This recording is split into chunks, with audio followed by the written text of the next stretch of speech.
తిరిగి BCN news కి స్వాగతం.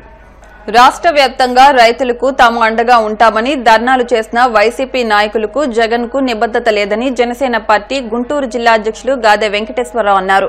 గుంటూరులో ఆయన మీడియాతో మాట్లాడుతూ వైసీపీ ప్రభుత్వ హయాంలో రైతులను గాలికొదిలేసి చోద్యం చూశారని మండిపడ్డారు. ఇప్పుడు కూటమి ప్రభుత్వం వచ్చాక రైతులు ప్రజల పట్ల ఎంతో బాధ్యతతో వ్యవహరిస్తున్నట్లు నాటకాలాడటం సరికాదన్నారు. గతంలో ఏం జరిగింది? ఇప్పుడు గతమని చెప్పుకునే ఈ పెద్ద మనుషులందరూ కూడా గతంలో ఎప్పుడైనా సరే మేము వచ్చి రోడ్డు మీదకి వచ్చి రైతుల పక్షాన మాట్లాడించారా? కేసులు పెట్టారు కదా, మాట్లాడిన ఒక పూట మీద కేసులు పెట్టారు మా మీద. ఆ కేసులు ఇంకా పెండింగ్ ఉన్నాయి, ఇవాళ కూడా. ఇవన్నీ మర్చిపోయి నేను వచ్చేసి కూర్చున్నారు. అది కూటమి ప్రభుత్వానికి మీకున్నటువంటి తేడా అని ఒకసారి తెలుసుకోండి జగన్మోహన్ రెడ్డి గారు.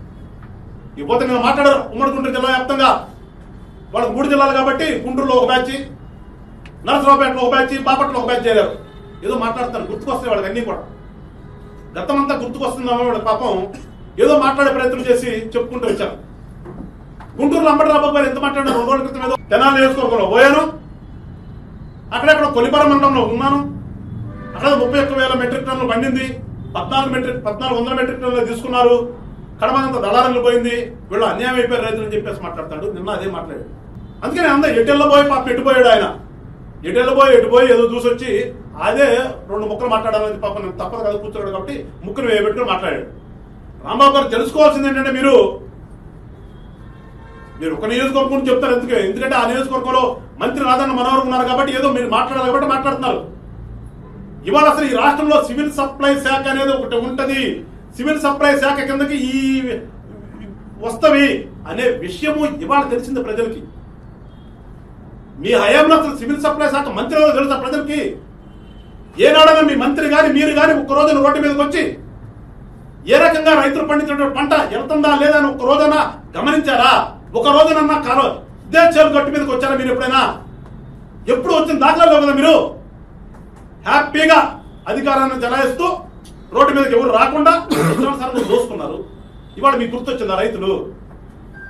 నీతో పాటు అక్కడ ఉన్నటువంటి ఆ తెనాలి నియోజకవర్గ ఇన్ఛార్జి, అరే మీరు చేసింది ఏంటంటే గతంలో పచ్చగా పండేటటువంటి పంట పొలాలన్నింటినీ కూడా జగనన్న కాలనీ పేరుతో మీరు 10 లక్షలు 15 లక్షల నుంచి బలవంతాన మీ నాయకులందరూ దాన్ని ఎంత కమ్మారు మళ్ళీ తిరిగి గవర్నమెంట్ కి? 70 లక్షల నుంచి 90 లక్షల వరకే అనుకున్న చరిత్ర మీది కదా. చిత్తూరు జిల్లా పొంగునూరు మండలంలో నిర్వహించిన నీటి సంఘాల ఎన్నికలు ప్రశాంత వాతావరణంలో జరిగినట్లు ఇరిగేషన్ ఏఈ ప్రవీణ్ మీడియా సమావేశంలో తెలిపారు. 13 చెరువులకు గాను సంఘాలని ఏకగ్రీవంగా ఎన్నికైనట్లు తెలిపారు. గ్రామాల్లో రైతులు స్వచ్ఛందంగా ఎన్నికలకు పూర్తి సహాయ సహకారాలు అందించారని అన్నారు. వాటర్ యూజర్ అసోసియేషన్ నీటి సంఘాల ఎలక్షన్ మన పొంగునూరు మండలంలో చాలా శాంతియుత వాతావరణంలో జరిగింది. మనకి మొత్తం 13 WAలు ఉన్నాయి పొంగునూరు మండలంలో.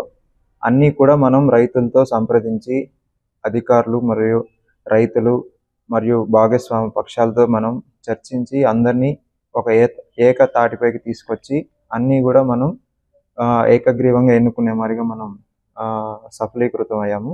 ఆ విధంగా 13 WAలకి ఈరోజు జరిగిన ఎలక్షన్లో అన్నీ కూడా WAలు ఎన్నుకున్నారు. ఇవి 5 సంవత్సరాల కాల పరిమితితో ఉంటాయి. ఏవైతే వాళ్ళకి చెరువుల్లో డెవలప్మెంట్ యాక్టివిటీస్ అనేది గవర్నమెంట్ ప్రొవైడ్ చేస్తారో ఈ సంఘాల ద్వారా వితౌట్ ప్రాఫిట్ మోటివ్తో వీళ్ళు వర్క్ చేస్తారు. మొత్తం 13 WAలకు సంబంధించి మనకి 78 మంది మెంబర్లు ఎన్నుకున్నాము. అందులో ఒక వైస్ ప్రెసిడెంట్, ఒక ప్రెసిడెంట్, ఒక వైస్ ప్రెసిడెంట్, అంటే ప్రతి చెరువుకు ఒక ప్రెసిడెంట్, ఒక వైస్ ప్రెసిడెంట్ ఉంటారు. ఆ విధంగా 13 చెరువులకు 13 ప్రెసిడెంట్లు, 13 వైస్ ప్రెసిడెంట్లు, మొత్తం 78 మెంబర్లు అనేది ఈరోజు మనం ఎన్నుకున్నాము. వీళ్ళ పదవీ కాలం 5 ఏళ్ళు ఉంటుంది. ఈరోజు జరిగిన ఎలక్షన్లో అన్ని ఏకగ్రీవంగా ఎన్నుకున్నారు. ప్రతిదీ శాంతియుత వాతావరణంలో జరిగింది. ఎక్కడైనా చిన్న ఇబ్బందులు వచ్చినప్పుడు మనం వెంటనే MRO గారు, ఏఈ ఇరిగేషన్ ప్రవీణ్, నేను, ఆ తర్వాత సిఐ గారు తక్షణమే అక్కడికి వెళ్ళి రైతులతో మేము కూడా చర్చలు జరిపి శాంతియుత వాతావరణం జరిగేలాగా ప్రయత్నం చేశాం. అది సఫలీకృతం అయింది. పొంగునూరులో పెద్దది పొంగమ్మ చెరువు. ఈ పొంగమ్మ చెరువు కింద ఆయకట్టుదారులు కూడా చాలా యాక్టివ్గా వచ్చి పార్టిసిపేట్ చేశారు. ఇంకా మన అర్బన్లో ఉన్న మేలుపట్ల చెరువు, ఇవన్నీ కూడా రైతులు చాలా ఉత్తేజంగా మమ్మల్ని అడగడం స్టార్ట్ చేశారు, ఎప్పుడు ఎలక్షన్ అని. వాళ్ళే వచ్చి చాలా ఉత్సాహంగా ముందుకు వచ్చి పాల్గొన్నారు. ఎలక్షన్ కూడా చాలా ప్రశాంతమైన వాతావరణంలో జరిగింది. ఎక్కడ కానీ ఎటువంటి సమస్యలు లేకుండా పకడ్బందీగా మనం మండల యంత్రాంగం అనేది పనిచేస్తుంది. పార్వతీపురం మన్యం జిల్లా మాతమూరు గ్రీన్ఫీల్డ్ హైవేలో పోలీసులు ఒరిస్సా నుంచి వస్తున్న బ్రీజర్ కార్ తనిఖీ చేయగా 318 కేజీల గంజాయి ఉన్నట్టు పోలీసులు గుర్తించారు. ఒరిస్సా నుంచి వైజాగ్ మీదుగా తెలంగాణకు, అక్కడి నుంచి రాజస్థాన్కు తరలించేందుకు ప్రయత్నం చేయగా పోలీసులకు పట్టుబడింది. శబరిమలకు వచ్చే అయ్యప్ప భక్తులకు ఓ భక్తుడు వీడియో సందేశాన్ని పంపారు. ఈ వీడియోలో ఆయన మాట్లాడుతూ 3-4 రోజుల తర్వాత శబరికి రావడానికి ప్రయత్నం చేయాలంటూ సూచించారు. ఇక్కడ తుఫాన్ వల్ల చాలా ఇబ్బందులు పడుతున్నామని, తుఫాన్ ప్రభావం తగ్గిన తర్వాత రావాలని కోరుకుంటున్నట్టు తెలిపారు. శబరిమలలో తుఫాన్ కారణంగా విస్తృతంగా వర్షాలు కురుస్తున్నాయని, మాల ధరించిన భక్తులు ఈ సమయంలో శబరిమలకు రావద్దని సూచించాడు. తుఫాన్ కారణంగా కొండచర్యల్లో చెట్లు విరిగి పడుతున్నాయని, కొండపై పూర్తిగా ట్రాఫిక్ నిలిచిపోయిందని తెలిపారు. శబరికి వచ్చే భక్తులు మరో 4 రోజులు ప్రయాణాలు విరమించుకోవడం మంచిదని సూచించారు. సాయంత్రం మొదలు పెట్టిన వాన ఇంకా కురుస్తూనే ఉంది. శబరికి వచ్చే అయ్యప్ప స్వాములు కూడా ఒక 2-3 రోజులు వెనక్కి తీసుకుని తర్వాత బయలుదేరాలని కోరుకున్నాను. ఇదే వాన కంటిన్యూగా 13వ తారీఖు, 14వ తారీఖు, 15వ తారీఖు, 16వ తారీఖు దాకా ఇదే తుఫాను ఇలా కంటిన్యూగా అవుతుంది. కాబట్టి అందరూ కూడా దయచేసి కూడా ఇబ్బంది పడద్దు ఎవరైనా. ఈ వాన మామూలు వాన కదండి, కొండకు చెట్లు కూడా పడిపోతున్నాయి, ట్రాఫిక్ జామ్ అయిపోయి ఇట్లా దాదాపు 2 కిలోమీటర్ల పైన 3 కిలోమీటర్ల దాకా ట్రాఫిక్ లానే ఉంది, చెట్లు పడిపోతున్నాయి. మీరు కూడా అర్థం చేసుకుని కూడా కొంతమంది స్వాములు, అయ్యప్ప స్వాములు కూడా 2-3 రోజులు వెనక్కి తీసుకోవాలని మనస్ఫూర్తిగా కోరుకున్నాను. ఇబ్బంది పడొద్దు ఎవరు, మేము మామూలు ఇబ్బంది పడట్లేదు. ఈ వానకు దర్చుకుంటూ కూడా ఎలా పోవాలి ఏందో అని. కాబట్టి అందరూ అర్థం చేసుకుని కూడా 2-3 రోజులు తుఫాన్ తగ్గిన తర్వాత కూడా రావాలని కోరుకుంటున్నాను. వార్తలు ముగించే ముందు ముఖ్యాంశాలు మరొకసారి.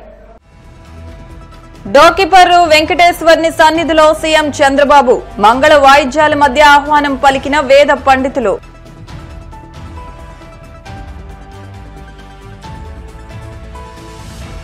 దివీస్, అరబిందో ఫార్మా కంపెనీల వల్ల నష్టపోతున్నాం, కాకినాడ కలెక్టరేట్ ఎదుట మత్స్యకారుల ఆందోళన.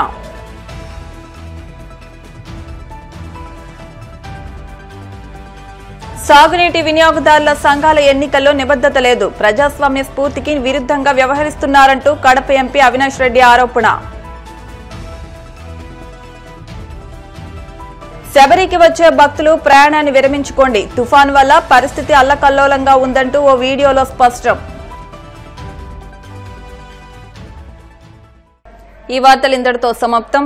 మరిన్ని వార్తల కోసం BCN digital YouTube channel, Facebook page ను ఫాలో అవ్వండి. అప్డేట్ వార్తల కోసం ప్లీజ్ సబ్స్క్రైబ్.